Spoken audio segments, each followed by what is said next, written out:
Guess what is in my mini treasure box? Okay. Now this is the sticker and let's open it. There is Orbeez with water and there's a hot pocket. 據日本傳媒報道，搜救人員星期二喺飛陀山脈西面發現兩個被困港人，其中30歲嘅男人由直升機救起，清醒送院治理。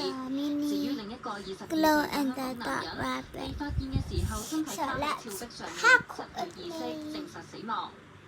個22歲男人居住喺東京都板橋區，同涉事嘅朋友星期日晏晝喺飛陀山脈海拔3100幾尺嘅奧瑞高岳山區，沿住峭壁游繩而下嘅時候遇上惡劣天氣，懷疑繩索結冰而冇辦法落山。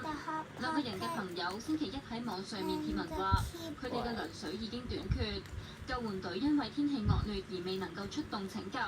有本港攀山專家話，5月份係冬攀同埋夏攀嘅交接期，天氣本身比較唔穩定，建議攀山人士除咗留意天氣變化之外，亦都要防備。